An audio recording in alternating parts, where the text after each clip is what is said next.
Começa agora o programa Transição, a visão espírita para um novo tempo. Hoje, para nossa alegria, mais uma vez conosco, Divaldo Franco. Como vai, Divaldo? Bem, graças a Deus. Que bom, Divaldo. Divaldo, hoje a gente gostaria que você abordasse um tema muito importante para todos os espíritas, sobre a mediunidade, mas a mediunidade com Jesus, Divaldo. Realmente é de fundamental importância.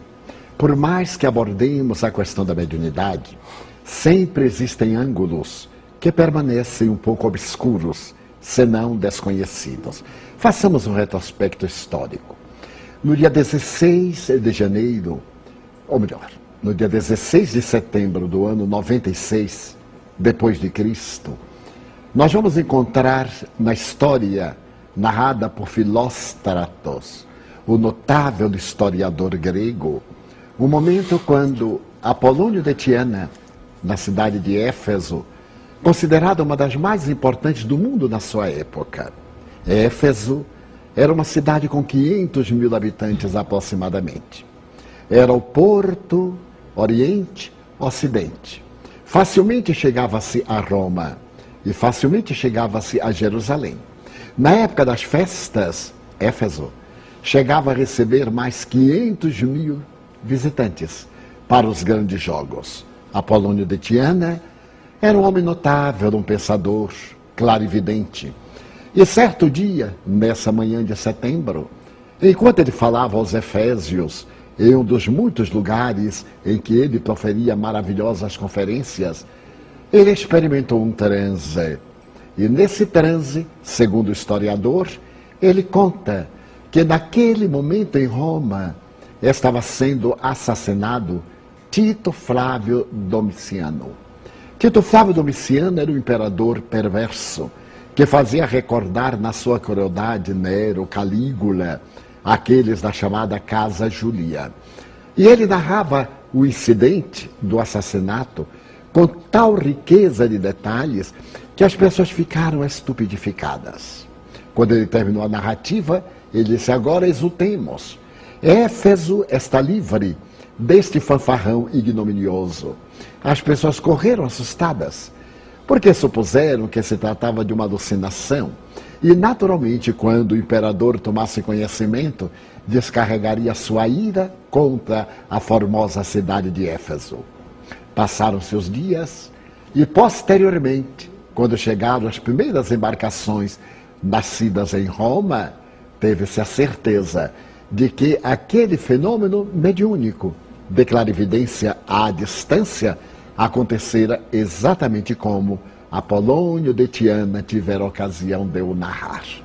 Então isto é profundamente fascinante, porque se trata de uma personagem histórica sem nenhuma vinculação com qualquer segmento cultural de ordem doutrinária.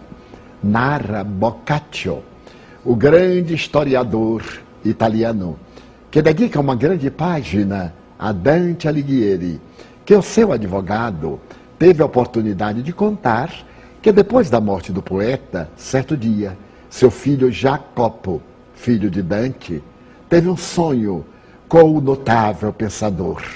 Ele aparecia-lhe melancólico e dizia-lhe que a sua obra, a Divina Comédia, não estava completa. Faltavam os cantos a respeito do céu. E pedia ao filho que, ao despertar, fosse à residência onde ele, Dante, houvera desencarnado, e atrás de uma esteira, num cofre de madeira na parede, seriam encontrados 12 cânticos dedicados à plenitude. Quando o jovem despertou, ainda teve a ideia de que o vulto de seu pai diluía a sé. Ele correu à casa do advogado, Pietro Giardino, e narrou o incidente, que mais tarde Boccaccio tem ocasião de publicar para a história. Foram ambos à residência que morrera o poeta, e ali atrás da esteira, que era uma pintura, encontraram o cofre e dentro dele os 12 cânticos em que o poeta é levado aos céus pela sua adorada Amor Platônico Beatriz. Merece considerar na obra da Divina Comédia que a viagem de Dante ao inferno e ao purgatório foi patrocinada pelo grande poeta latino.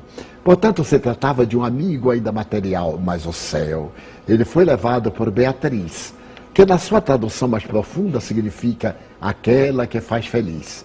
E graças a este fenômeno mediúnico, a Divina Comédia, hoje considerada uma das obras marco histórico da literatura italiana, permanece totalmente completa. Fenômeno, portanto, mediúnico, insuspeito. No dia 7 de outubro de 1571, em Roma, o Papa Pio V está no seu esplendor diante de um encontro de cardeais. Irá narrar o cardeal Bursotti. Subitamente, o Papa chega à janela do oeste do Vaticano e olha, é um entardecer. E entra em êxtase e começa a dizer, eu estou vendo a Batalha de Lepanto. A Batalha de Lepanto foi uma batalha travada no Golfo de Corinto, em que as tropas cristãs estavam expulsando da Europa os turcos. E essa batalha era dirigida por Dom Juan de Áustria. E o Papa grita, vejo no Golfo de Corinto a vitória das tropas cristãs. 13.000 turcos aprisionados, 130 embarcações, vejo os escravos, e descreve o momento em que Dom Juan ergue a bandeira da vitória. Entusiasmado, o Papa sai da janela e diz, abram-se as igrejas de Roma, estamos em festa, celebremos os Tedeus, os sinos repiquem. E de imediato, à medida que a notícia ganha campo, Roma exulta, os sinos repicam, os Tedeus enchem as igrejas, as tropas cristãs eram vitoriosas. Mas durante a semana, não chegavam as notícias que confirmassem aquele fenômeno de clarividência do Papa. Os romanos, muito pícaros, começaram a dizer que o Papa havia enlouquecido, por se tratar de um ancião, deve ter tido um delírio. Mais tarde, então, quando chega realmente a caravela que vem trazer a notícia, explica que a primeira nau que veio a mandado de Dom Juan de Áustria naufragou numa tempestade e que a Batalha de Lepanto, considerada na estratégia militar naval a mais importante da história até a Primeira Guerra Mundial, havia sido a extraordinária vitória das tropas cristãs.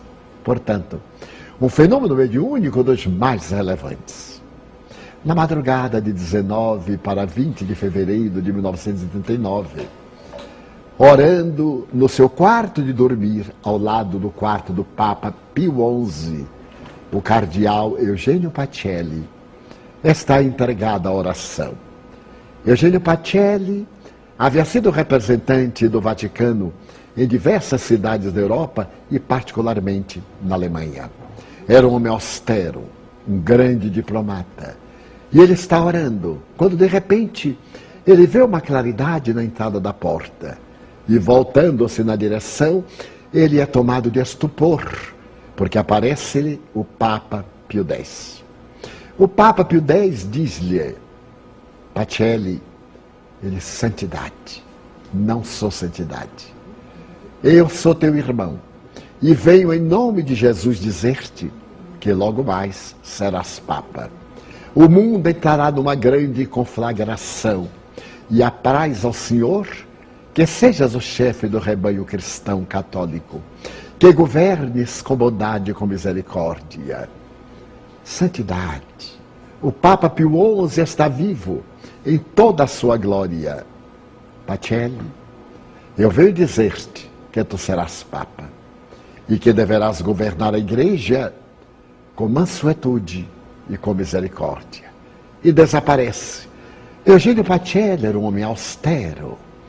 Ele pôs-se de pé nessa madrugada de 20 de fevereiro, sai dos aposentos apostólicos, atravessa as grandes lógias, desce a Catedral Basílica de São Pedro, vai até ao lado do baldaquino, desce o subterrâneo, onde estão enterrados alguns papas.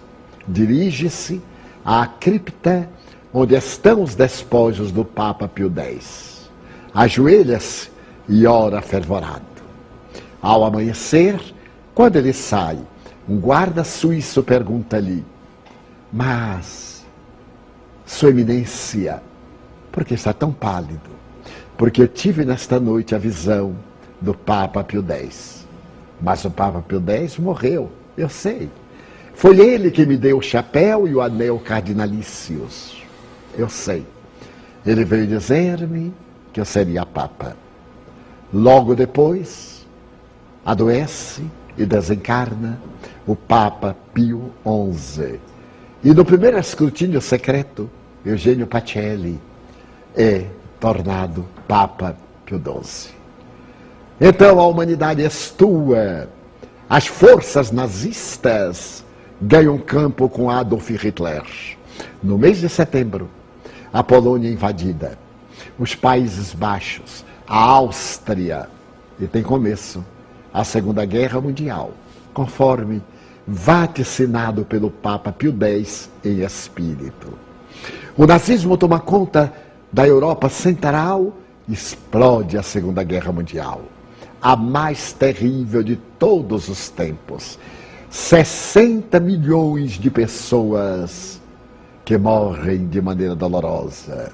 O expurgo judaico, a solução final de Himmler para acabar com o sionismo na Europa, as grandes marchas da morte, para que não fiquem vestígios dos homicídios terríveis dos campos de concentração. Auschwitz, Sobibor, mais de 100 campos de trabalhos forçados e de extermínio, 6 milhões de judeus, fora tchecos, russos, húngaros, espanhóis, portugueses, que foram assassinados covardemente nos campos de concentração, de extermínio total. E a guerra. Morre Pio XII, que foi considerado o Papa da Paz. Mas quando as autoridades vaticanas pretendem agora beatificá-lo, para poder lhe conceder a santificação, surgem denúncias de que o Papa Pio XII negociara, entre aspas, com a chancelaria em que ele estivera anteriormente na condição delegado papal, com as tropas hitleristas, se não com o próprio Hitler, para poder poupar a vida dos católicos e silenciar contra a calamidade que foi desencadeada contra os judeus. Naturalmente que se trata de informações da imprensa. Essas informações têm feito retardar a beatificação deste homem extraordinário. Que tu tomes conta do rebanho com benignidade e com cordura.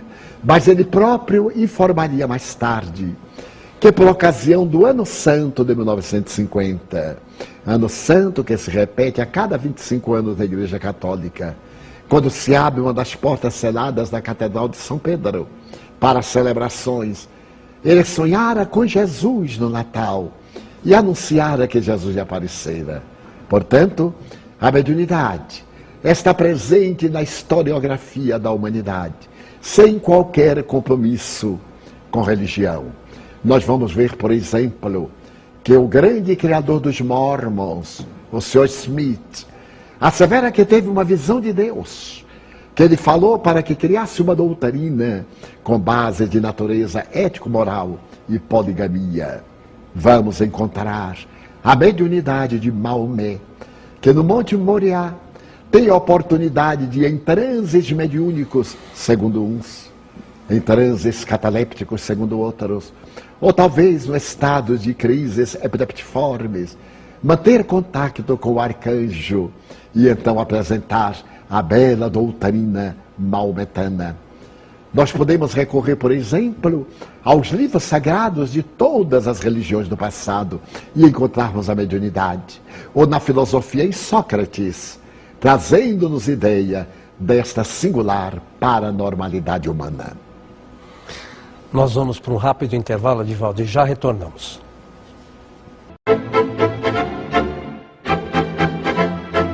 Vem aí o maior evento livreiro do gênero. É o 17º Mega Feirão do Livro Espírita, Espiritualista e Autoajuda. Descontos de até 70%. O Mega Feirão do Livro será nos dias 16 e 17 de abril, das 9 às 17 horas, na creche Amélia Rodrigues, na Rua Silveiras, número 17, na Vila Guiomar, em Santo André, em São Paulo. Ônibus grátis do metrô São Judas. Informações, ligue 0 operadora 11 3186 97 66 ou 3186 97 77 ou pelo site megafeirandolivro.com.br. Rádio Boa Nova.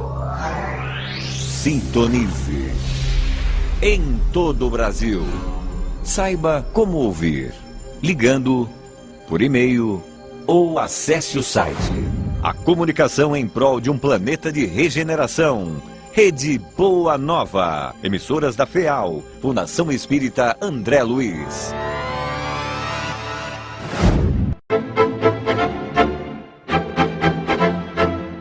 Estamos de volta com o programa Transição, a visão espírita para um novo tempo. Hoje, Divaldo Franco está abordando o tema Mediunidade com Jesus. Divaldo. Graças ao Espiritismo, a mediunidade abandonou toda a mística ancestral. O apóstolo Paulo, numa linda mensagem, tem a ocasião de dizer aos coríntios que há uma grande variedade de dons. Uns veem, mas o Espírito é o mesmo. Outros ouvem, mas o Espírito é o mesmo. Outros escrevem, outros profetizam, outros curam. E então ele fala dos carismas. Nós poderemos recorrer, por exemplo, ao profetismo, que está presente na Bíblia, desde Moisés no Sinai, recebendo por inspiração o Decálogo, esta notável ordem de leis, até os profetas, que mantinham contato com o mundo transcendental, ou irmos à intimidade dos santuários egípcios, ou santuários babilônios, caldeus, ou nos adentrarmos em Crotona, no grande templo de Pitágoras, que mandou escrever na entrada: a alma é uma chama velada. Quando lhe colocamos os santos olhos do amor, ela exuberante brilha, e quando descuidamos, ela fenece e morre. Então a mediunidade é este fenômeno que nos permite o contato com o mundo espiritual, e nós encontramos em todos os segmentos da sociedade. No entanto, a Allan Kardec coube a indeclinável tarefa de estudar a mediunidade sob o aspecto de ciência investigadora, para poder demonstrar se se trata de um dom, de uma concessão divina, de um privilégio, como algumas pessoas equivocadamente supõem, ou de uma faculdade perfeitamente orgânica, que está agora incluída na paranormalidade, por se tratar de veículo que permite a interferência de seres desencarnados, interexistente, como diz o professor Colano Pires, porque está em duas fases de vibrações. Então a mediunidade se torna um fenômeno paranormal, o sexto sentido richeliano. Dessa maneira, Allan Kardec vai estudar como deve ser exercida a mediunidade. Nós vamos encontrar, por exemplo, nessas manifestações da Buena Dicha, mediunidade de inspiração, nas cartas que se jogam, na bola de cristal que se olha, nos búzios da tradição africanista, na leitura do chá, quando termina de sorvê-lo, a arrumação das folhas que ficam na base da xícara, ou de mil maneiras que servem no período dos auríspices em Roma, que abriam as aves vivas para examinar-lhes as vísceras e então ter ideia das batalhas que seriam travadas pelas legiões. Seja qual for o aspecto, é sempre uma interferência entre os dois mundos. Portanto, é um fenômeno paranormal, de natureza orgânica, que mereceu da doutrina espírita estudo sério. Por isso que, diga-se de uma por todas as vezes, que a mediunidade não é uma invenção do espiritismo. A mediunidade é um fenômeno histórico que o espiritismo estudou para constatar a sobrevivência da vida ao fenômeno da morte. E ao encontrar a alma imortal, Allan Kardec esteve examinando as consequências ético-morais do exercício da mediunidade. E ele concluiu que vivemos num mundo de sintonias, de vibrações, de harmonias. Os semelhantes se atraem e os diferentes se repelem. Essa velha lei das afinidades. Então Allan Kardec estabelece princípios éticos para o exercício da mediunidade espírita. Poderemos ter a mediunidade católica, é claro. A notável Hildegard de Bingen, célebre da igreja, era médium. Francisco de Assis comunicava-se com Jesus, era médium. Antônio de Pádua. Ora bem, a mediunidade, portanto, é neutra. Allan Kardec, utilizando-se da mediunidade, procurou colocá-la dentro dos padrões da doutrina espírita. Uma doutrina ética de seriedade, de compostura, na qual a mediunidade deve ser exercida gratuitamente. Quando nos referimos gratuitamente, damos uma abrangência muito maior. Não se deve oferecer presentes aos médiuns, para não os tornarmos ambiciosos, para não lhes comprarmos a dignidade. A mediunidade deve ser exercida cristamente. O médium não é o dono do fenômeno, é o instrumento pelo qual o fenômeno se manifesta. Dai de graça, conforme de graça recebestes. Muita gente me diz, eu não ganho nada. Sim, mas recebe joias, recebe roupas de alto custo, sapatos, presentes, perfumes. É uma forma também de vender a mediunidade. É necessário que mantenhamos um estado de muita dignidade. Mais recentemente tem ocorrido no movimento espírita algumas áreas de incompreensão. Quando quaisquer instituições realizam movimentos de amplitude, alugam auditórios imensos e solicitam ajuda dos que vão participar. Então, pessoas precipitadas estão cobrando. Não estão cobrando. Estão pedindo colaboração. Examinemos, por exemplo, este programa. Ele vai ao coração de alguns milhões de indivíduos, mas ele é grátis para quem ouve. Alguém é o mecenas, é o benfeitor. Muitos de nós achamos o programa fantástico porque nos ilumina. Quantas pessoas têm sido liberadas das obsessões, têm encontrado o caminho através dos expositores que por aqui passam em um número expressivo. Mas tudo isso custa dinheiro. É muito bom que se lhes faça a caridade. Quando é que os beneficiários vão começar a fazer a caridade por sua vez? Há uma instituição de beneficência. Ela tem dificuldades. Então se pensa em fazer um seminário e se pedir uma cooperação dos que se vão beneficiar. Logo, puritanos, que existem em todo lugar, não indivíduos puros, puritanos, porque todos pecam. Lembremos do diálogo de Jesus a respeito da mulher adúltera. E o que estiver isento de pecado, atire-lhe a primeira pedra. E logo diz que a mensagem está sendo vendida. De maneira nenhuma. Como poderemos falar a uma massa no meio da rua, ao descuido do tempo, sem lhe dar a menor condição de comodidade para ouvir, de uma maneira digna? Ah, mas logo diz, os pobres não têm vez. Como não têm vez? É somente dizer que é pobre, não pode contribuir. Nenhuma instituição que eu saiba, honorável, fecha a porta a esse indivíduo. E as centenas, as milhares de conferências gratuitas que os pobres não vão. As reuniões doutrinárias habituais da casa espírita, portas abertas, que muitos não vão. Mas a casa espírita está aberta. Mas ela paga aluguel, ou paga os compromissos da lei. Ela tem funcionário para atender, custa dinheiro. Quando é que alguém vai se lembrar de colaborar?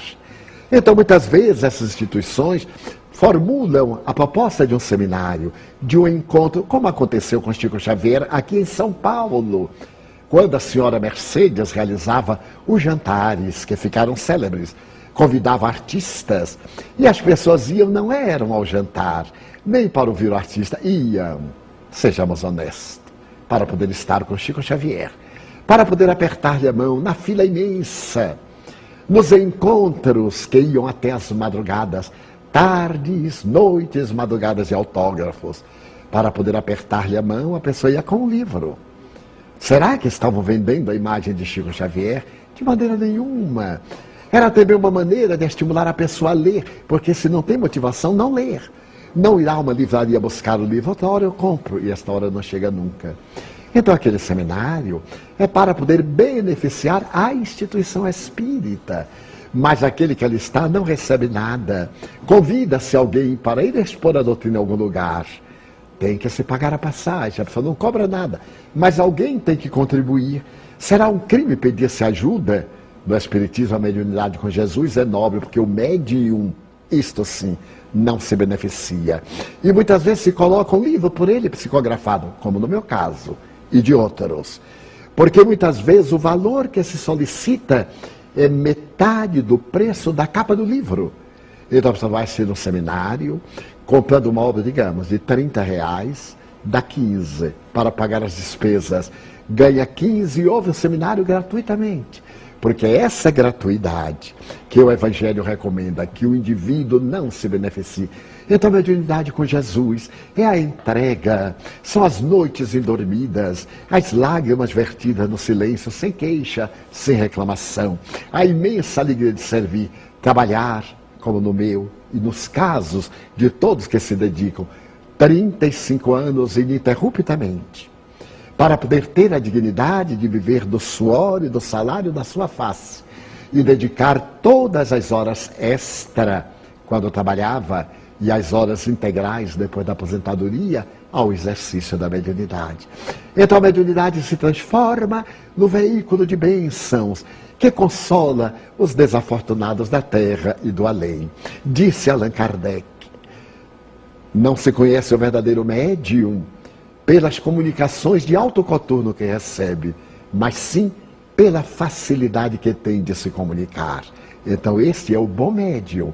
É aquele que nas sessões mediúnicas sérias são instrumento das almas atormentadas do além-túmulo, conforme está no livro Céu e o Inferno, de suicidas, de homicidas, de pessoas vítimas de tragédias do cotidiano, das vítimas da violência, das vítimas dos próprios desencantos, do terrorismo, das guerras, das calamidades, como as calamidades que periodicamente desabam sobre a terra.